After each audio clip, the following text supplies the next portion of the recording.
Hola, en la clase de hoy estudiaremos el tema vida útil.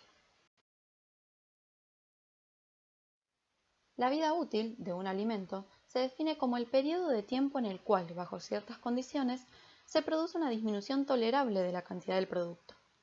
La disminución de la calidad del producto puede ocurrir durante el almacenamiento y deberse a cambios físicos, como el cambio en el estado de agregación de los componentes del alimento, a cambios químicos, que pueden ser mediados por reacciones químicas y o enzimáticas, o a cambios microbiológicos, es decir, al crecimiento de microorganismos que en general inducen también cambios químicos. Estos cambios en conjunto pueden llevar al deterioro del alimento y a producir toxicidad, cambios sensoriales o cambios nutricionales. Los atributos de calidad que pueden perderse son la textura, el color, el sabor y el valor nutritivo.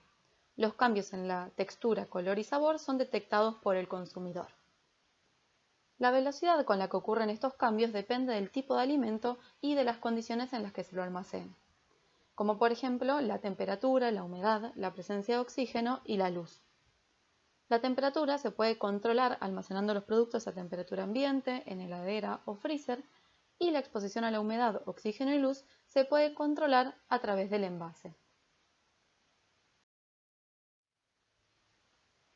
Las condiciones de almacenamiento pueden determinar el crecimiento microbiano, dado que algunos microorganismos necesitan una fuente de nitrógeno orgánico, tal como aminoácidos, mientras que otros solo se desarrollan si hay suficiente glucosa.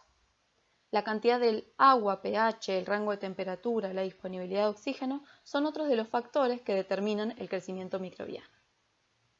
Los métodos de preservación para impedir o retardar el crecimiento de microorganismos en los alimentos incluyen la destrucción total o parcial de las enzimas y los microorganismos mediante tratamientos térmicos o por irradiación, la estabilización por frío, por ejemplo recurriendo a la refrigeración o congelación del alimento, la disminución del agua libre, concentrando, secando, liofilizando o confitando el alimento, la modificación del pH, la separación física del alimento del oxígeno mediante la aplicación de vacío o gases inertes, la utilización de envases y embalajes adecuados para cada tipo de producto y la utilización de aditivos, como conservantes, antioxidantes, secuestrantes, entre otros.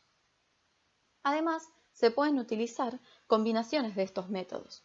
Por ejemplo, en alimentos no esterilizados, donde se pueden combinar procesos de calentamiento o cocción, de enfriamiento y refrigeración, de control de la presión de vapor o de control del pH, entre otros.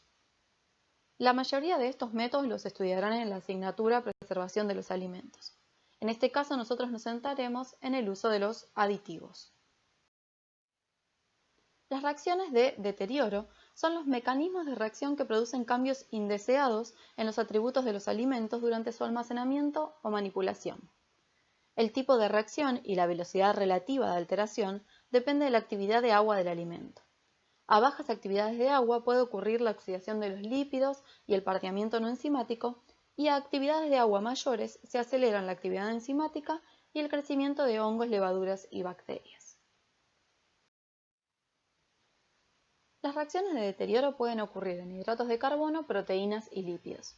Dentro de las reacciones de deterioro de carbohidratos encontramos la hidrólisis química, que ocurre relativamente fácil en medio ácido y se ve favorecida por el aumento de temperatura, la hidrólisis enzimática, que es mediada por glicosidasas, que pueden estar presentes naturalmente en los alimentos o provenir de la contaminación microbiana, las reacciones de partiamiento no enzimático, incluyendo la caramelización a altas temperaturas y la reacción de Melier en presencia de proteínas, la desestabilización física, por reordenamiento de los polisacarios del alimento que pueden conducir a la sinéresis o a la separación de fases, y la fermentación de los mono o disacáridos por microorganismos que pueden dar lugar a sabores y olores no deseados en el alimento. Por otro lado, dentro de las reacciones de deterioro de proteínas, encontramos la hidrólisis química, que ocurre durante los tratamientos térmicos en condiciones extremas de pH, la hidrólisis enzimática, que es mediada por proteasas endógenas o exógenas del alimento, las reacciones de partiamiento no enzimático, como la reacción de Melier en presencia de azúcares, la desestabilización física por desnaturalización de las proteínas del alimento, y la putrefacción causada por microorganismos, que también da lugar a sabores y olores no deseados. Finalmente, Dentro de las reacciones de deterioro de lípidos encontramos la desestabilización física, que puede ocurrir, por ejemplo, la cristalización de los triglicéridos, que da lugar a una modificación en la textura del alimento, la rancidez hidrolítica o lipólisis, que consiste en la hidrólisis de los enlaces ésteres de los lípidos, que puede ser mediada químicamente o enzimáticamente, por lipasas en este último caso. La rancidez oxidativa, que consiste en la oxidación de los ácidos grasos insaturados de los triglicéridos o fosfolípidos, que se produce también química o enzimáticamente. Para evitar o retrasar muchos de estos procesos, se utilizan aditivos. Los aditivos pueden ser naturales o sintéticos y son ingredientes agregados intencionalmente, con o sin el propósito de nutrir, con el objetivo de modificar las características físicas, químicas, biológicas o sensoriales durante el proceso de elaboración, envasado, acondicionamiento, almacenado, transporte y o manipulación de un alimento. Muchos aditivos se utilizan para mejorar la aceptabilidad del producto, como los colorantes y los saborizantes, pero nosotros nos centraremos en los aditivos utilizados para aumentar la estabilidad y la capacidad de preservación de los alimentos. Los aditivos no se pueden utilizar para ocultar defectos de calidad, encubrir alteraciones y adulteraciones en la materia prima o en el producto terminado, para ocultar técnicas o procesos defectuosos de elaboración, manipulación, almacenamiento o transporte, entre otras situaciones que son definidas por el Código Alimentario Argentino. Específicamente nosotros nos centraremos en los conservantes, los antioxidantes, los secuestrantes, los acidulantes, los estabilizantes y los humectantes. Comencemos por los conservantes. Un conservante es una sustancia o mezcla de sustancias que previene, retarda o detiene la fermentación, el enmohecimiento, la putrefacción, la acidificación u otras alteraciones de los productos causadas por algunos microorganismos o por algunas enzimas. Los conservantes más ampliamente utilizados incluyen algunos ácidos, como el ácido sórbico, benzoico, propiónico, acético y láctico, y sus sales. También incluyen a los parabenos, a los sulfitos, a los nitratos, nitritos y a los antibióticos.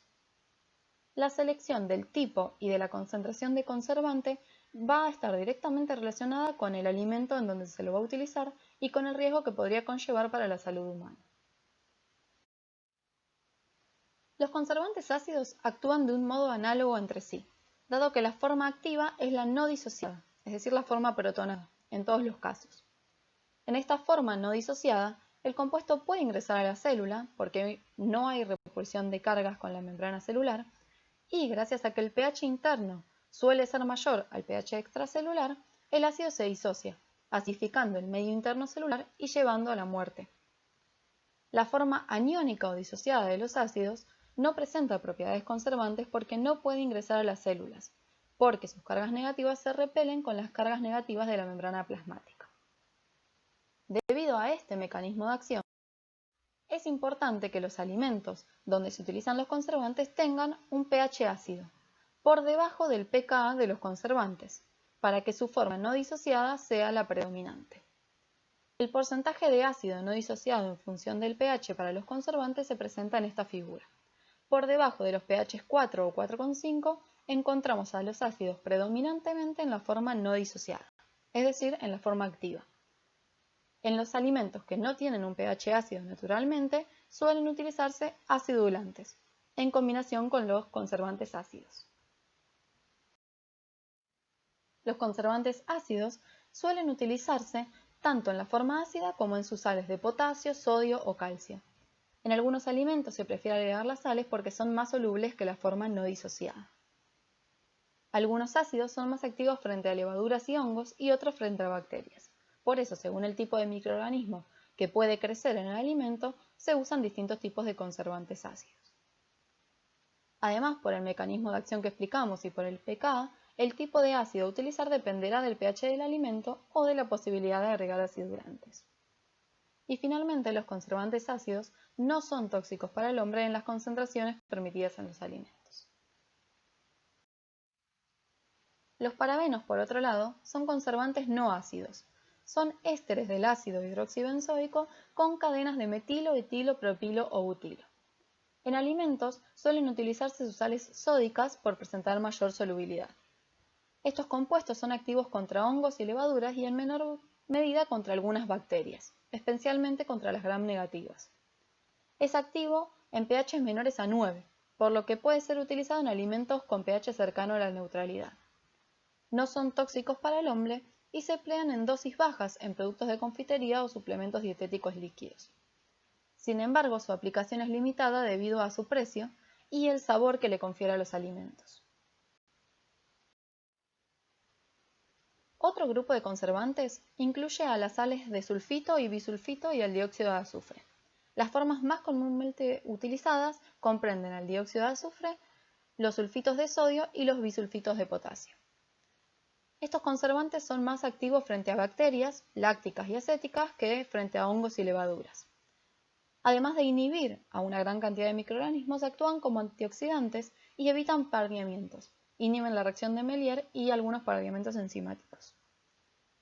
Sus aplicaciones son muy diversas, incluyendo la utilización en el proceso de vinificación, en productos elaborados a bases de manzanas y en frutas y verduras secas, dado que evitan los cambios de color, y en los jugos de frutas y bebidas no carbonatadas como antibacterianos.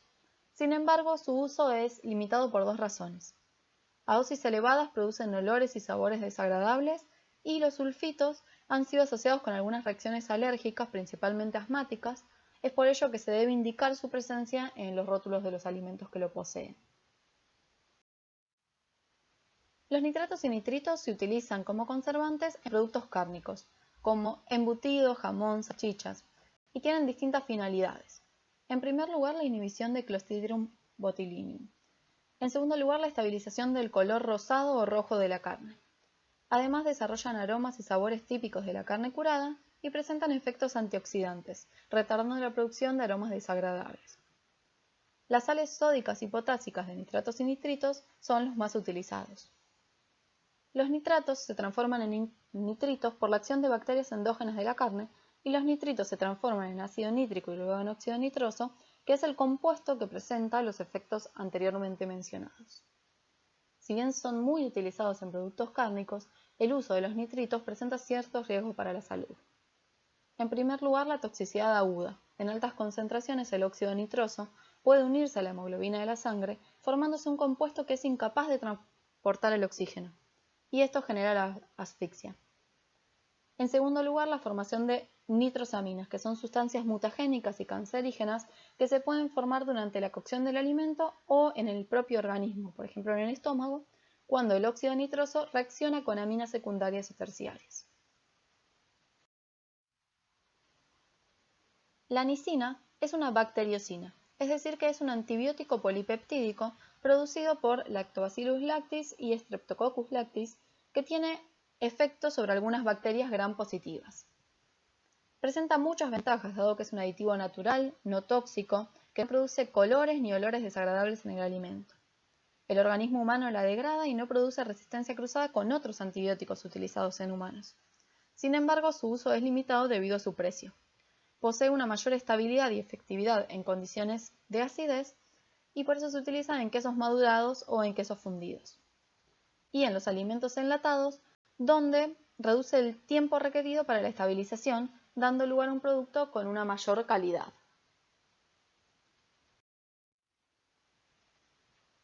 Por otro lado, la natamicina es un antimicótico macrólido, producido por un Streptomyces, que tiene acción contra levaduras y hongos. La concentración requerida para inhibir ciertas cepas de hongos es 50 a 100 veces menor que la concentración necesaria de ácido sórbico, por ejemplo. Sin embargo, su uso es limitado debido a su costo, y es solo empleado para el tratamiento de superficies de ciertos quesos o embutidos curados. Por otro lado, los antioxidantes son sustancias que pueden retrasar el comienzo o reducir la velocidad de propagación de la oxidación, específicamente de la rancidez oxidativa. Se clasifican en naturales y sintéticos. Los antioxidantes naturales son los que se presentan naturalmente en los alimentos e incluyen a los carotenoides, la lecitina, los derivados fenólicos como la isoflavona y los tocoferoles como la vitamina E. Sin embargo, estos compuestos están naturalmente en concentraciones muy bajas y su efectividad antioxidante es reducida, por lo que es preciso recurrir a sustancias sintéticas más potentes. Los antioxidantes sintéticos contienen un anillo aromático con uno o más grupos hidroxilo y son capaces de ceder un radical hidrógeno a los radicales presentes en el alimento, restaurando la forma ácida de los mismos. Los radicales de estos antioxidantes son menos reactivos porque tienen una estructura resonante que estabiliza al electrón desapareado. Algunos ejemplos de antioxidantes sintéticos son el BHA y el BHT. Los secuestrantes son sustancias que forman complejos químicos con los iones metálicos, es decir, que son agentes quelantes, y desempeñan un papel fundamental en la estabilización de ciertos alimentos, dado que al complejar los iones metálicos, como los cationes de cobre o hierro, impiden que los mismos estén disponibles para inducir la rancidez oxidativa. Muchos de los agentes quelantes empleados en alimentos son sustancias naturales y otros son sintéticos. En general se utilizan ácidos policarboxílicos como el ácido glucurónico, cítrico, fosfórico, málico, entre otros, los ácidos polifosfóricos y el hepta. Por su efecto sinérgico, los secuestrantes se mezclan con antioxidantes para evitar la rancidez oxidativa de las grasas y aceites. Los acidulantes son sustancias que aumentan la acidez, es decir, que reducen el pH, y o dan un sabor ácido a los alimentos, mientras que los reguladores de pH son sustancias que alteran y o controlan la acidez o alcalinidad de los alimentos, es decir, que forman un sistema buffer para mantener dentro de un rango de pH al alimento. Los acidulantes son compuestos ácidos que pueden ser orgánicos, como el ácido acético, benzoico, cítrico, fumárico, láctico, entre otros, o ácidos inorgánicos, como el fosfórico o el clorhídrico. Por otro lado, los reguladores de pH están integrados por un ácido débil y su base conjugada, como las combinaciones ácido cítrico citrato de sodio, glucono delta lactona, gluconato de potasio y ácido acético acetato de sodio. Los estabilizantes son sustancias que hacen posible el mantenimiento de una dispersión uniforme de dos o más sustancias inmiscibles en un alimento, es decir, que evitan o retardan la separación de fases inmiscibles en emulsiones, en espumas y en suspensiones. Existen dos grupos de estabilizantes, las macromoléculas y ciertas sales. El primer grupo son polímeros de origen glucídico o proteico que mantienen a las partículas en dispersión. Estas sustancias pueden o no aumentar la viscosidad del sistema. Por ejemplo, los productos en polvo para jugos contienen hidrocoloides que actúan como estabilizantes, evitando que los colorantes y otros sólidos del polvo sedimenten en la bebida preparada. En este caso, no se produce un aumento significativo de la viscosidad. Por el contrario, en la mayonesa se utiliza almidón y otros hidrocoloides que cumplen dos funciones a la vez. Por un lado aumentan la viscosidad del producto, otorgándole la consistencia característica, y por otro lado reducen la movilidad de las gotas de aceite, aumentando la estabilidad cinética de la emulsión. En este producto el almidón y los otros hidrocoloides actúan con las funciones de espesante y estabilizante. El segundo grupo de estabilizantes son ciertas sales, que estabilizan sistemas que son sometidos a tratamientos térmicos o cambio de pH. Por ejemplo, se utilizan fosfatos o citratos en productos lácteos para evitar la desestabilización de la micelia de caseína durante el tratamiento térmico. Finalmente, los humectantes son compuestos que protegen a los alimentos de la pérdida de humedad en ambiente de baja humedad relativa o con humedad menor a su actividad de agua. Esta función la cumplen dado que pueden retener el agua del alimento mediante puentes de hidrógeno. Entre ellos se destacan los polioles como el glicerol, manitol, sorbitol y propilenglicol.